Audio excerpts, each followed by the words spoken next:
Família da Natação Criativa, quero agradecer muito sua presença, que acompanha a gente pelo YouTube, pelo Spotify, aos mais de 360 mil seguidores lá no Instagram. E agradecer o seu voto. Fomos eleitos o melhor podcast de 2025 e agora com esse selo aqui na TV. E hoje um assunto muito importante, o triatlon e águas abertas, os erros invisíveis que destroem a performance. Chegar até certo nível do triatlon é treino, passar desse nível é decisão. Porque chega em um momento em que ser atleta é mais do que só treinar, mas sim evoluir.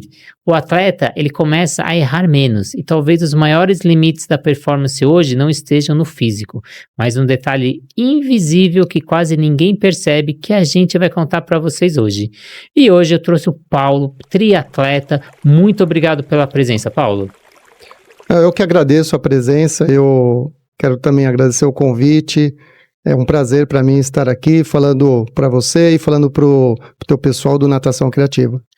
Paulo Visaco, muito obrigado pela presença, obrigado por trazer toda essa sua experiência, mas antes de entrar nesse tema, vamos agradecer os nossos parceiros, a Flote. Você já imaginou o que acontece com os materiais de natação quando você descarta? Por exemplo, as pranchas ou as raias, imagina 8 raias. A Flote pensou para você. Foram vários anos de estudo dentro da USP para criar a raia Paris Bio, totalmente biodegradável, pensando no meio ambiente. E você, está pensando no meio ambiente? Está na hora de você trocar as suas raias por Paris Bio, totalmente biodegradável. Plataforma Educar com mais de 200 cursos para você estudar onde quiser, como quiser e quantas vezes quiser. Tudo com certificado, o aplicativo da Swimtrack, faça avaliação pedagógica, aeróbica, anaeróbica, entrega vídeo, faça análise dos vídeos, crie metas. Se você tem as suas avaliações, sua metodologia você consegue colocar dentro do aplicativo. Sobrasa, Sociedade Brasileira de Salvamento Aquático, que visa a redução no número de casos de afogamento. E você que faz águas abertas ou mesmo triatlon, dentro do site da Sobrasa tem um checklist de tudo que você precisa tomar nota antes de executar uma prova ou escolher aquela prova que você quer executar. Será que ele tem todos aqueles itens de segurança para você executar? Vale a pena entrar no site da Sobrasa e conhecer esse checklist. E a Raizo, nova metodologia no mercado, trabalhando gamificação dentro da piscina. Mas vamos deixar de papo, vamos para o que interessa, Paulo. Existe um ponto onde o esforço deixa de se resolver sozinho. E muitos atletas entram em um ciclo frustrante de treinar mais, cansar mais e evoluir menos. Muitos atletas acreditam que para evoluir, basta aumentar volume e intensidade. Qual é o momento em que o atleta deixa de evoluir, mesmo treinando forte? Eu acredito que esse momento é o momento que o atleta deixa de ouvir o seu corpo, né? Porque o corpo fala e o corpo dá sinais. Então, eu acho que é muito importante você ouvir o seu corpo, ouvir os sinais que o seu corpo está dando e começar a treinar também de forma inteligente, né? Eu acho que intensidade, né, todos os dias, intensidade não é o que vai fazer você evoluir, sim a inteligência que você aplica nos seus treinos, olhando os seus resultados, olhando os seus números e vendo aonde você pode evoluir, se é na sua hidratação, na sua alimentação, porque o treino, né, não é só aquela parte física, né, ele envolve uma série de coisas que estão em volta do treino, como a alimentação, como a parte de hidratação, a recuperação, o sono, tudo isso influencia no seu treino. E você que já treina há muito tempo, já participou de grandes provas, você percebe que às vezes esse atleta ele tem muito aquele olhar de sempre querer evoluir, eu quero cada vez uma prova mais difícil, eu quero cada vez um treino mais intenso, aumentando o volume, e tem momentos que você não tem que evoluir, que tem momentos que você tem que estar aquela estabilizada? Eu acredito que sim, eu vejo também que a gente hoje está numa geração e num momento de muito ego no esporte, não só no triatlon, na corrida, até na natação, né? Todo mundo querendo fazer as principais provas, né? E esquecendo de fazer o básico, né? Esquecendo de fazer o começo, né? Pulando muitas etapas, queimando muito o processo. Eu acredito que o processo ele é muito importante na sustentação dos seus treinos, né? Na evolução da sua performance. Então eu vejo muita gente que quer fazer uma prova grande, quer fazer um Ironman, quer fazer uma travessia grande, quer fazer uma maratona, mas não quer fazer o processo, não quer correr 5 quilômetros primeiro, não quer correr 10 quilômetros primeiro. Então, eu acho que isso está atrapalhando muito, né, hoje em dia, essa galera que quer ir para o fim, né, que quer ir logo para o top das provas sem passar pelo processo. Então a gente falou daquela pessoa que sempre quer evoluir, sempre busca de melhora, mas a gente tem aquela outra pessoa que quer a melhora, mas não consegue melhorar. Ela acaba entrando num platô. O que realmente separa quem continua evoluindo e quem trava na performance? Na verdade, são muitos pontos que separam isso, né? Você tem que começar a entender o que faz parte do seu treino, né? Porque quando você é uma pessoa sedentária e você começa a treinar, em pouco tempo, você começa a ver uma evolução muito grande, né? Você começa a baixar muito seus tempos, você começa a evoluir muito rápido. Só que chega um determinado momento que você já começa a estar mais treinado, já começa a ter mais experiência, que essa evolução, ela é também muito mais lenta do que era antes, né? De quando você estava parado. Então é aí que você tem que olhar para os seus dados, olhar tudo que faz parte do seu crescimento, tudo que faz parte da sua performance, olhar a inteligência dos treinos, né? Olhar em que ponto, coisa simples, mas em que ponto que você consegue melhorar a sua performance, consegue evoluir, se é na sua alimentação, se é no descanso, porque descanso também é treino, sono também é treino, é uma parte assim que muitos atletas negligenciam e é muito importante você olhar bastante para o seu descanso, para o seu sono e seguir a risca o que seu treinador envia, né? O que seu treinador passa, né? Se é dia de treinar leve, é dia de treinar leve. Eu também costumo ver muita gente querendo fazer sempre o melhor treino de tudo, né? Sempre fazer mais do que foi passado. E aí que acaba errando, porque tem um treino que vai vir lá na frente, que é um treino mais forte, e que você não vai estar preparado, seu corpo não vai estar preparado para isso. E o descanso também é treino. A gente às vezes pede pro atleta ou pro aluno descansar e ele treina escondido. Lembrando que também é treino. Você tem uma fala muito forte que treino é a base, mas o processo é que transforma. E nesse seu processo, queria que você falasse das provas que você já participou e como você criou um processo para construir e chegar em provas maiores. Quando eu falo do processo, o processo ele é o mais importante para você chegar no topo. Ninguém chega no topo, ninguém chega lá em cima, ninguém cruza uma linha de chegada de uma prova tão difícil sem passar pelo processo. Eu costumo dizer que a prova é um chá revelação. A prova ela vai mostrar para todo mundo o que você fez nos treinos, se você passou ou não pelo processo. Então, é muito importante que você não negligencie cada treino, porque são pequenas derrotas que você tem ao longo da periodização, ao longo dos dias, ao longo dos treinos, que vai fazer você ir mal na prova.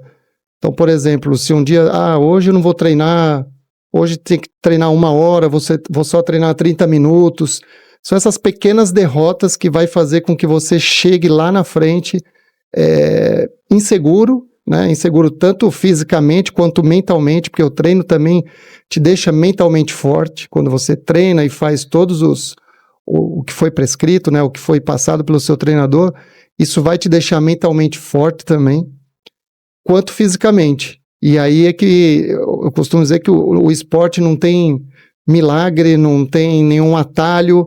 Ali você vai realmente pagar o preço ou você vai colher tudo que você plantou durante o processo. Muitos atletas, mesmo experientes, eles acabam errando sem perceber que estão errando. Então a gente iniciou esse podcast que tem muita coisa que é invisível, que a gente não percebe. Quais são esses erros invisíveis mais perigosos nesse treinamento de alto nível? Eu acho que existem vários, né? A gente pode citar alguns. Chega um nível, né? Quando você treina muito, você já é experiente, você acaba deixando de fazer pequenas coisas que vão fazer diferença. Você acaba deixando, você se sente tão seguro já do que você está fazendo, que você acaba deixando de lado coisas que são primárias ou coisas que você, antes você se dava muito mais trabalho de se atentar, né? Então, acho que negligenciar esse tipo de coisa é uma situação que acaba levando a isso. Não se olhar para dentro, não escutar o que seu corpo fala, não entender o que está acontecendo naquela periodização, naqueles dias, naquela rotina. Então, assim, tudo isso vai fazendo com que você acaba perdendo performance ou acaba perdendo aonde você quer chegar. E quais são as preocupações que você tem no dia de prova? Você tem algum checklist? Como você fala, nossa, essas são as coisas fundamentais que tem que ter no momento que eu for executar a prova. Eu acho que a preocupação da prova, ela passa a partir do dia que você se inscreve na prova, né? Até antes, então você decidiu se desafiar e fazer uma prova, pelo menos para mim ali começa um projeto do que eu vou entregar. Então é muito importante que você saiba tudo que vai acontecer na prova, saiba tudo que você vai passar na prova, quais são os desafios que essa prova exige, e aí você tem que fazer treinamentos em cima disso, né?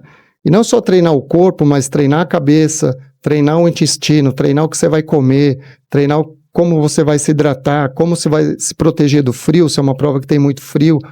Então, eu acho que é uma construção, né? Para você chegar no dia da prova, obviamente que se é uma prova que exige uma logística muito grande, né?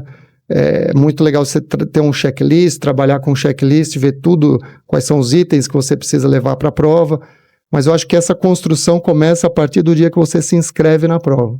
Você fez a prova na Patagônia, que primeiramente quando você se inscreveu, ela foi cancelada e depois de anos você se inscreve de novo.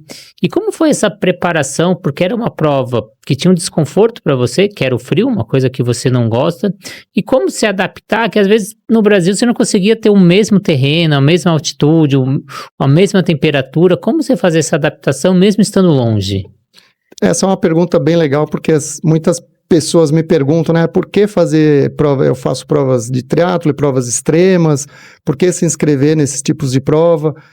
E não é só para falar, eu fiz essa prova ou eu completei essa prova, mas essas provas, elas te dão, né, com o processo que você passa de treinamento, elas te dão, você adquire habilidades que você não tinha antes, que você consegue levar para a sua vida profissional, para a sua vida pessoal. Então, por exemplo, essa prova da Patagônia, né, que foi um triatlo extremo na Patagônia do Chile, meu maior desafio nessa prova era enfrentar o frio. Então, a gente nada lá numa água muito gelada, uma água de 11, 12 graus, e aí tinha todo um processo para você se adaptar para isso, né? Então, era aí exatamente isso que eu queria viver. Não é que hoje, né, eu não passo mais frio, mas eu sei como lidar melhor com esse tipo de situação. Então você tem que começar esse processo gradativamente. Então aos poucos eu comecei a fazer uma adaptação e nadar em águas mais frias, né? No começo eu conseguia nadar 5 minutos, depois foi evoluindo para 10, para 15, e aí aos poucos você vê que o corpo ele vai se adaptando, né? A sua cabeça também vai ficando mais segura, você vai se adaptando mais e mais e mais. E aos poucos você vê que é possível, o corpo consegue se adaptar bem para fazer aquele tipo de prova e passar por aquele tipo de desconforto. E isso vai assimilando na sua cabeça, né? Vai deixando você cada vez mais tranquilo, cada vez mais seguro que você pode enfrentar aquele desafio.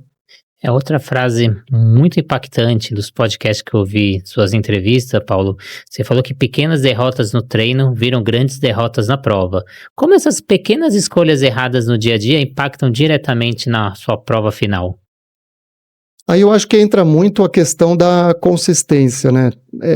Por exemplo, aqui, estou falando aqui para um podcast que ganhou como o melhor podcast de 2025 em esportes, mas eu acredito que isso tem muito a ver com a consistência, né? Você não grava um podcast uma semana e depois espera um mês para gravar outro e assim vai. Não, você grava todos os dias e sai programas todas as semanas.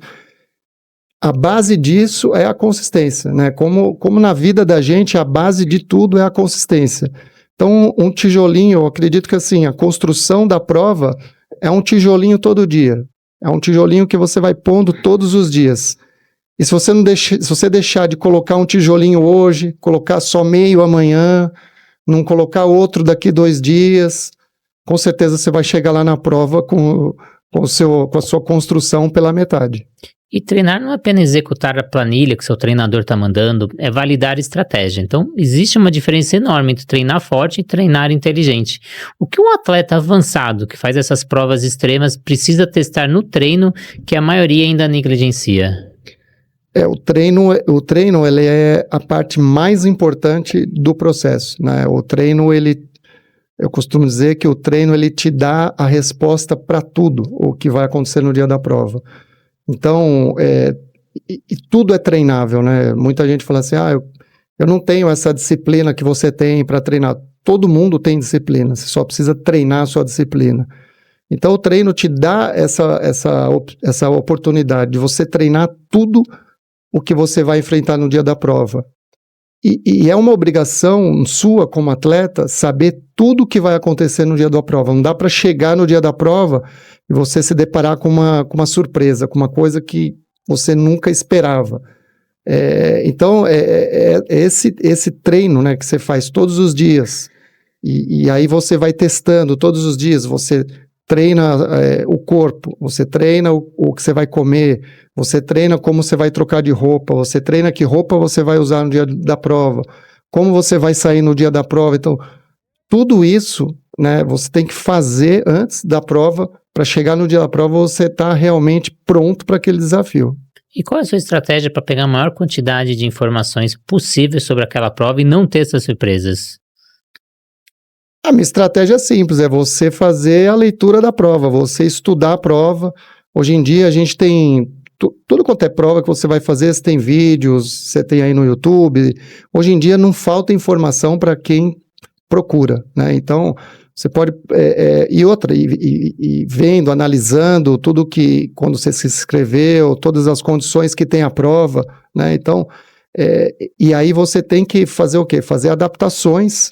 Então, por exemplo, não dá para você fazer uma prova que vai ter muita subida e não treinar subidas. Não dá para você fazer uma prova que vai ter muito frio e não treinar no frio, ou ter muito calor e não treinar no calor. Então, você tem que ser inteligente e adaptar seus treinos. Óbvio que você recebe os treinos do seu treinador, mas eu acho que o importante é você adaptar os seus treinos e vivenciar o máximo possível do que você poderá enfrentar no dia da prova.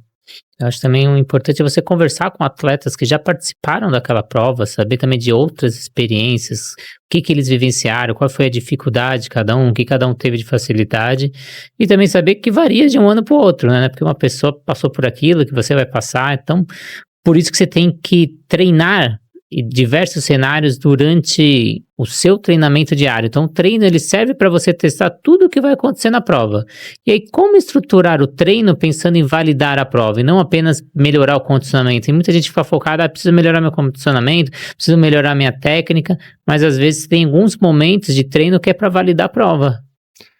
Tem tipos de treino que é para você esquecer o pace, esquecer a velocidade, esquecer a distância. São treinos que você faz exatamente para isso, para validar condições de chuva, condições de sol, condições de subida, treinar descidas também é muito importante.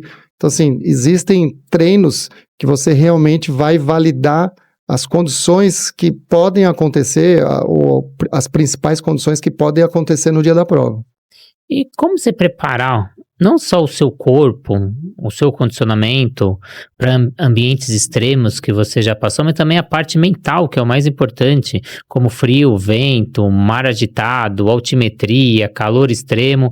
Como você faz essa preparação?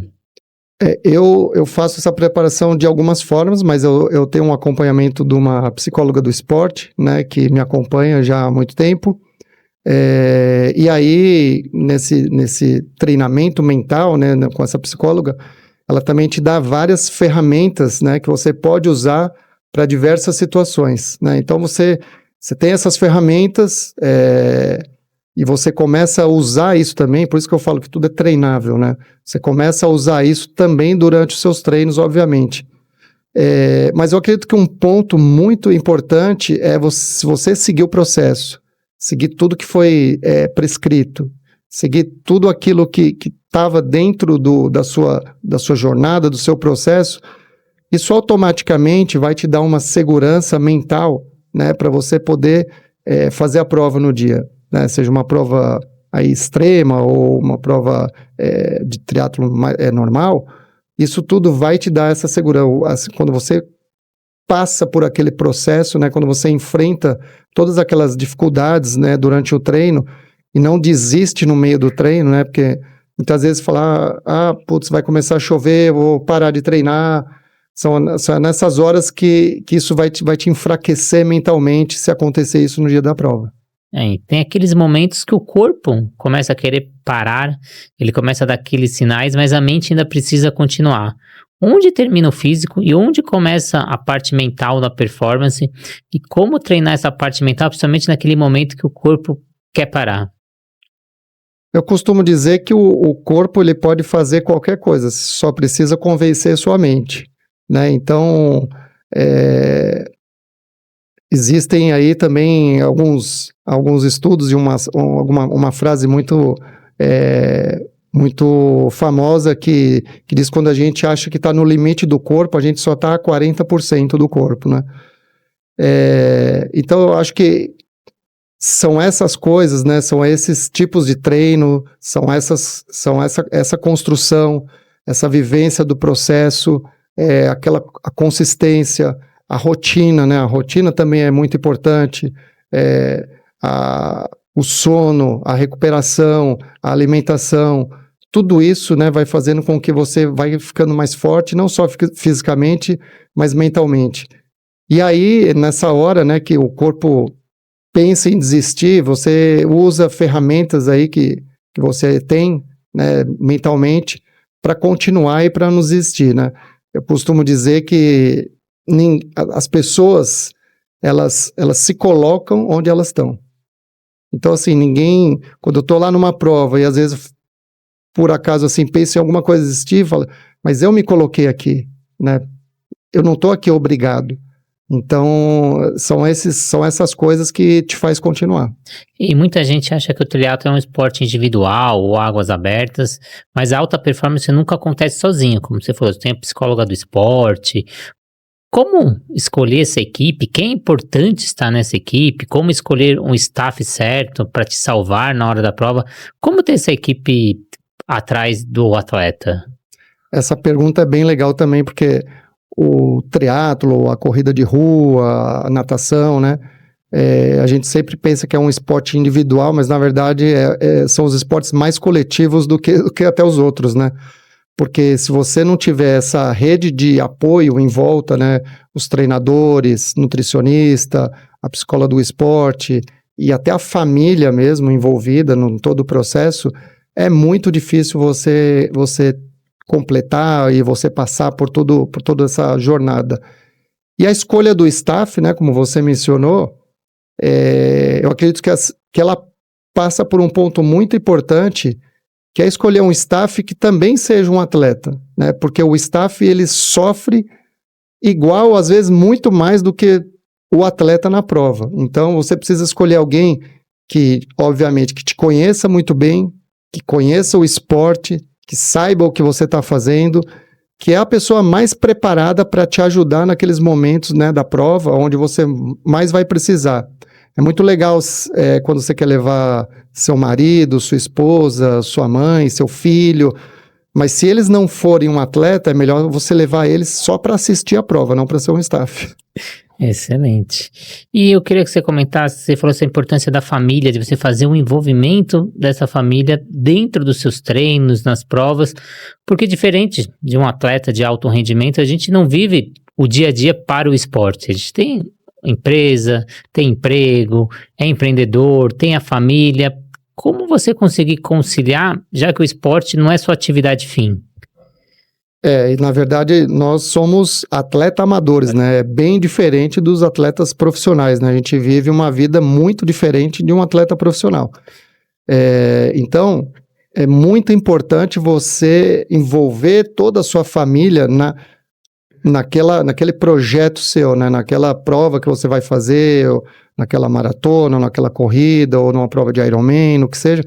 Envolver toda a sua família, envolver seu marido, sua esposa, seus filhos, porque você vai passar muito tempo longe deles durante os treinos, né? Então é importante que eles estejam sabendo do que vai acontecer, é importante que eles te apoiem, é importante que eles estejam ali do seu lado e que eles vivenciem isso junto com você, porque ao mesmo tempo que eles vão entender muito melhor, né, a sua ausência em muitos momentos, eles também vão te dar um suporte familiar, um suporte emocional, que é muito importante, principalmente no dia da prova. E no alto nível, o equipamento deixa de ser um acessório e vira estratégia. Roupa errada pode gerar superaquecimento, perda de rendimento ou até abandono. Como tomar decisões inteligentes sobre roupa e equipamentos em provas extremas? É muito importante, né, você realmente conhecer o que vai acontecer no dia da prova. Não dá... o que vai acontecer no dia da prova e o que vai acontecer ao longo do dia da prova, né? Porque são provas que, por exemplo, eu fiz provas que demoraram aí 13, 14, 15 horas. Quando eu fiz o Ultraman, são 3 dias, mas são provas de 27, 28 horas, né? De exercício físico. Então, assim, você tem que pensar ao longo da jornada. Não dá para você escolher a roupa pela largada, né? Então, muitas vezes você acaba escolhendo uma roupa errada ou um equipamento errado. Então você tem que pensar no todo, pensar o que vai acontecer no longo do dia, o que vai acontecer no longo da prova, ou até mesmo são provas que duram 1, 2, 3 dias, o que vão acontecer nos outros dias, e aí você fazer esse planejamento, né? Planejar exatamente, por exemplo, quando eu fiz a prova da Patagônia, né? Eu sabia que eu ia sair da água com o meu corpo muito frio, né, com uma temperatura muito mais baixa do que a temperatura normal que a gente tem, e eu precisava ter roupas para me aquecer para o ciclismo que pudessem me aquecer muito mais rápido do que uma roupa normal. Então eu pesquisei algumas roupas mais térmicas, roupas que pudessem me dar esse conforto quando eu saísse da água, né, e fosse para o ciclismo. Então são coisas que você tem que dimensionar e planejar pensando não só na largada da prova, mas até na chegada da prova. E a escolha desses materiais, tem alguns aí que você não abre mão, até de marcas, modelos que você tem para indicar para quem está começando? Eu acho que em termos de marcas, esse tipo de coisa, eu acho que os equipamentos são coisas muito individuais, né? Muita gente me pergunta, que tênis que eu escolho para correr? Eu sempre costumo dizer, é melhor você testar, né? Testa uma marca, testa outra, porque nem sempre o que serve para mim, o que é bom para mim, pode ser para você ou pode ser para o outro.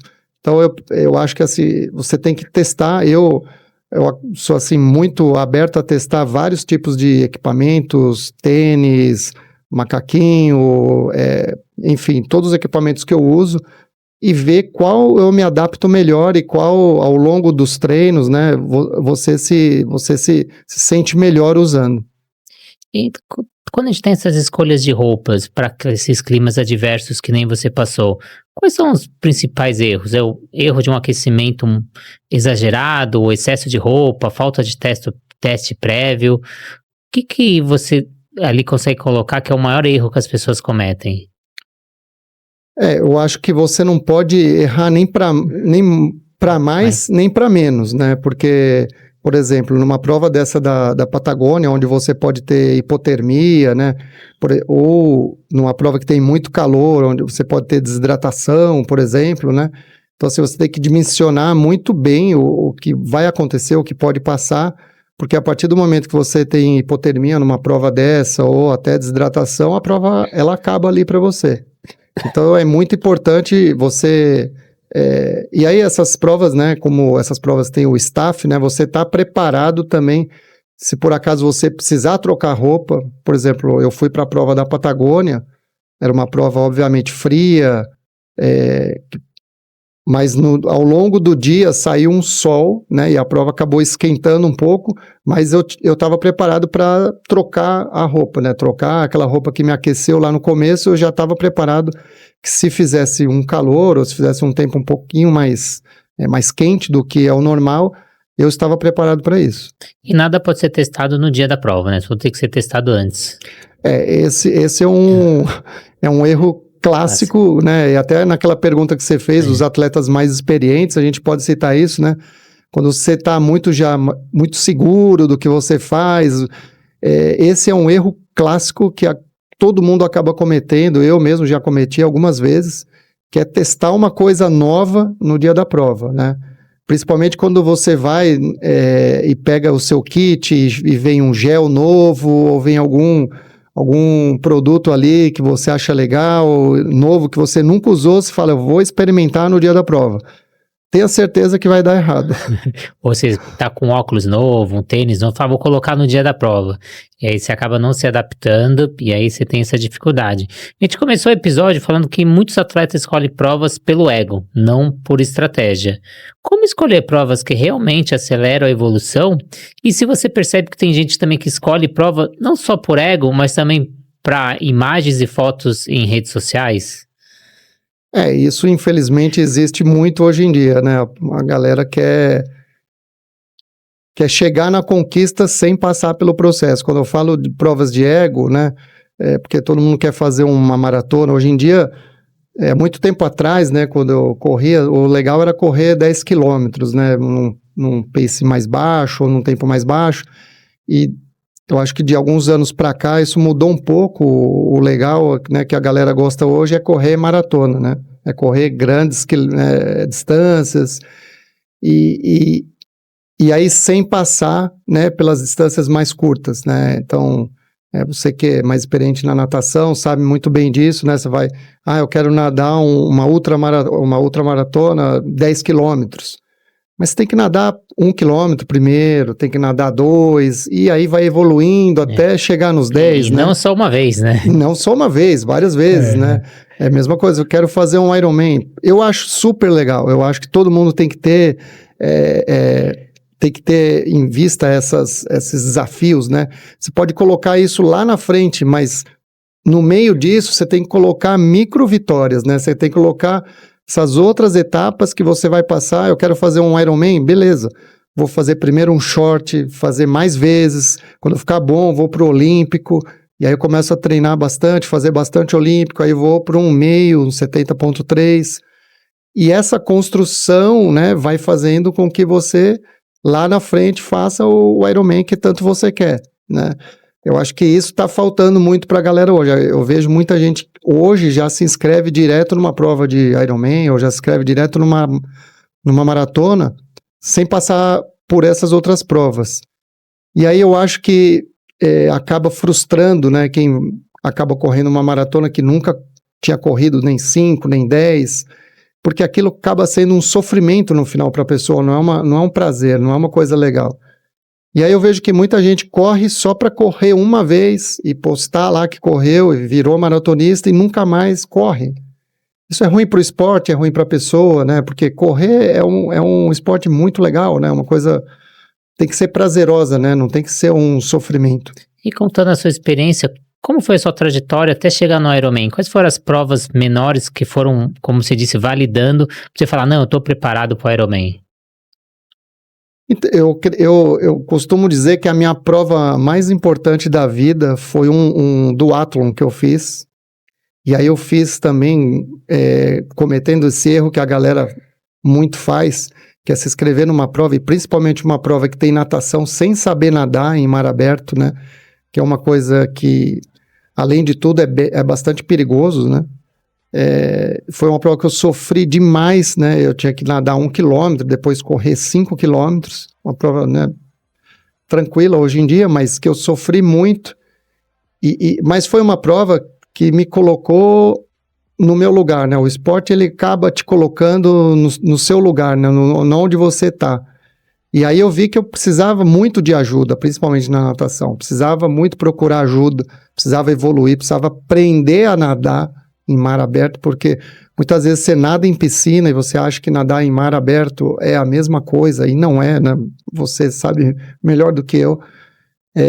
Então, isso fez com que eu procurasse ajuda, procurasse fazer as provas muito antes, porque eu também queria fazer um Ironman. Meu sonho, na verdade, meu sonho da vida, quando eu comecei a fazer triatlo, era fazer um Ultraman. Eu sempre quis fazer Ultraman.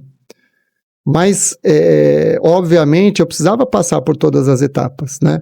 E quando eu fiz essa prova, por isso que eu falo que ela é a mais importante, né, na minha vida, quando eu fiz essa prova, eu vi que realmente existia uma distância muito grande para eu chegar no Ultraman, que é nadar 10 quilômetros. Na prova do Ultraman você nada 10 quilômetros. E aí eu vi que eu tinha um longo caminho pela frente, que não era uma coisa tão simples, né? E aí eu comecei a fazer mais provas desse tipo, e aí me arrisquei a fazer um short triatlo, um troféu Brasil em Santos, fazendo outras provas, aí migrei para o Olímpico, e obviamente com todo esse processo, isso acontecendo, né? Você vai vendo lá no finalzinho do túnel, né, que a prova que você quer vai estar chegando, mas que falta um caminho grande para você percorrer. E você falou dessa importância de não só nadar em piscina, mas também vivenciar esse mar. Como que é essa junção de piscina com o ambiente que você vai nadar, que é o mar, lago, rio? Como que você acha que tem que ser esse equilíbrio? Dá só para nadar em piscina ou não? Olha, para mim, eu costumo dizer que são dois esportes diferentes, né? Eu sei que os dois são natação, mas para mim são dois esportes diferentes. Você nadar em piscina, você está ali num local seguro, num lugar controlado. Qualquer coisa que acontecer, você põe o pé no chão, né? Respira, para. No mar, né? Principalmente no mar, é muito diferente, né? Você tem o clima, tem vento, tem a correnteza, tem ondas, então, obviamente que a gente não consegue, ainda mais morando em São Paulo, você não consegue treinar 100% no mar para fazer uma prova que vai ser no mar, você tem que treinar na piscina, mas você deve ir, pelo menos aos fins de semana, vivenciar esse contato com o mar, vivenciar essa experiência, né? No mar você precisa saber muito a sua localização, saber se guiar para onde você está nadando, né? A respiração no mar, você sabe muito melhor que eu, é muito diferente do que a respiração em piscina, né? Você precisa se orientar, você precisa saber navegar, né? Uma das coisas que eu precisava aprender muito era navegar no mar, porque muitas vezes você acha que está nadando para um lado e está nadando para o outro, né? Então, claro que durante o processo, né, durante a sua periodização da sua prova, você pode nadar aí, sei lá, 60%, 70% do tempo em piscina, mas você tem que priorizar também fazer natação no mar, né, em águas abertas, né, de uma forma geral. A gente vê um crescimento enorme, tanto em águas abertas quanto o triatlo. A gente vê provas com 3.000, 5.000 inscritos. Você vê que as provas estão crescendo, mas e a parte de segurança? Você acha que está crescendo na mesma proporção de quem está organizando esses eventos? Eu só queria fazer um comentário, né, quando eu falo fazer treinos no mar, fazer treinos em águas abertas, né, é muito importante que você faça junto com uma equipe, ou junto com alguém que está do seu lado num caiaque te olhando. Nunca faça sozinho esse tipo de treino. Eu tenho bastante experiência já de provas e de muito tempo treinando, eu nunca faço nenhum treino sozinho, né, e mesmo sozinho, é sempre legal você levar a boia de segurança, né? Você tem uma touca aí que chama bastante atenção. A gente tem, né, visto aí bastante acidentes no mar, né, com moto aquática, enfim, é muito importante você ter esse tipo de cuidado. Em relação às provas, né, as provas que eu tenho feito ultimamente, né, são provas que têm bastante segurança, né. Obviamente que eu faço muitas provas que não tem tantos atletas competindo, né? São provas que tem no máximo 150, 200, já fiz provas que tem 20 atletas só competindo, são poucos atletas, mas eu vejo aí, não vivenciando, mas eu tenho visto muitas provas, né? Principalmente de travessias, né? Que o pessoal acaba falhando um pouco aí na segurança, e essa falha aí pode custar a vida de alguém, né? Então é muito importante ter esse tipo de segurança dos organizadores, mas também é importante que você que se inscreve nesse tipo de prova, saber que você está apto a fazer esse tipo de prova, saber que você está seguro para fazer esse tipo de prova. Então vai lá, vai nos treinos, participa dos treinos, vê como você se sente, né? Porque é muito comum a pessoa também ter pânico na água, né?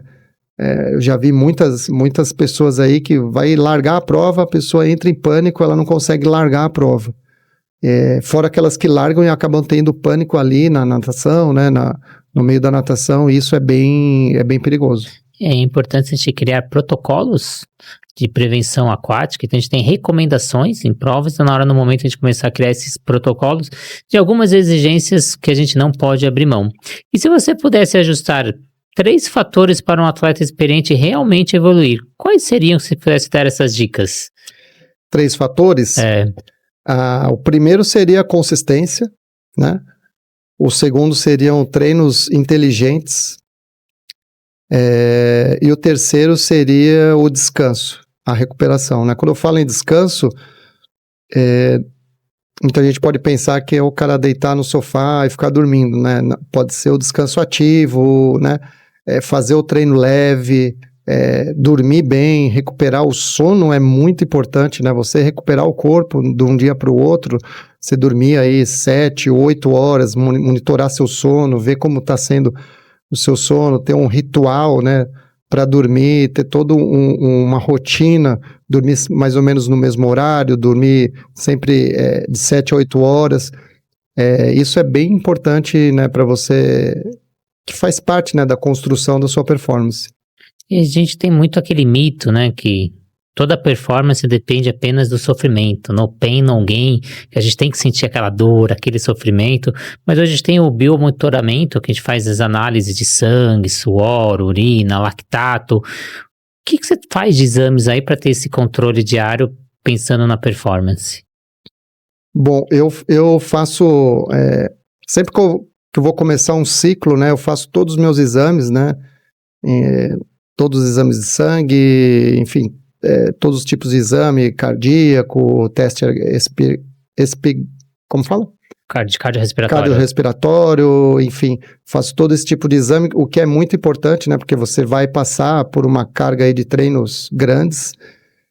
Mas falando sobre os treinos, né, a gente vê, se você olhar, por exemplo, a elite, né, o pessoal que corre maratona, os quenianos, se você olhar o tipo de treino, eles correm 20% dos treinos deles, são treinos fortes, são treinos de intensidade, 80% são treinos leves, né?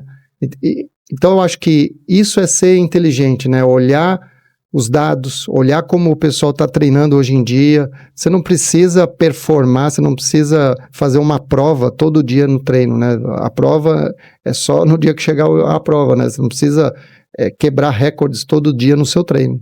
Como você disse, somos atletas amadores e suscetíveis a uma lesão, que isso também vai impactar no seu dia a dia, no seu trabalho. E hoje, qual é o maior limitador da alta performance para atletas amadores? É o físico ou a falta de inteligência no processo? Eu acho que é a falta de inteligência no processo, né? Porque muitas vezes, né, como a gente está discutindo aqui, muitas vezes o atleta acha que ele precisa sempre correr abaixo ou ele precisa sempre pedalar acima do que foi prescrito, né? Ele precisa sempre fazer mais do que estava prescrito, fazer mais do que o treinador passou. Então, eu acho que falta essa inteligência, né, de treino, que obviamente os treinadores têm, né, mas nós como atleta amadores, né, não temos, né, a gente sempre acha que pode fazer um pouquinho mais, o treinador falou para correr 1 hora, eu falo, vou correr 1h20, né, obviamente quando ele passa o treino para você correr 1 hora no pace específico, é porque lá na frente vai ter um outro tipo de treino que vai precisar do seu corpo descansado para isso, né, então ele não está pensando naquele dia só, está pensando na construção inteira. Então, acho que isso é o que acaba atrapalhando a gente. Eu queria que você deixasse suas redes sociais ou seus projetos. Quem quer conhecer um pouco mais sobre o Paulo Visaco, onde achar? Você também tem um canal de podcast. Queria que você falasse dos seus projetos. Bom, meu Instagram é pvisaco3. Quem quiser me segue lá. Eu sou o Country Manager da Kingston no Brasil, então eu represento a marca aqui no Brasil. E também apaixonado por triatlon, corrida de rua, também faço parte lá do pessoal do Estema, um canal de podcast também, que também fala sobre natação, também fala sobre corrida, triatlon. Então eu estou aí nesses canais. Queria agradecer muito sua presença, agradecer também os nossos parceiros que fazem desse sonho uma realidade, a Flot, mais de 400 materiais no seu catálogo, muito material para águas abertas e triatlon, uma boia de segurança, muito importante você nadar com ela, palmar, snorkel, nadadeira, diversos materiais com alta durabilidade, tudo com ISO 9001. Plataforma Educar, lá tem cursos de águas abertas para você que é técnico, treinador e quer se capacitar, acesse o site, estuda aí no conforto da sua casa, o aplicativo da Swimtrack para monitorar toda a evolução do seu atleta, tem o seu próprio aplicativo com o seu logo, com o seu nome, se você tem as suas avaliações, você consegue introduzir sua metodologia e você vai ter o seu próprio aplicativo. Sobrasa, Sociedade Brasileira de Salvamento Aquático, seja voluntário Sobrasa, assim como eu sou, são mais de 8.000 voluntários, 17 ações diárias para a gente reduzir o número de casos de afogamento. E a Raizo, nova metodologia no mercado, trabalhando gamificação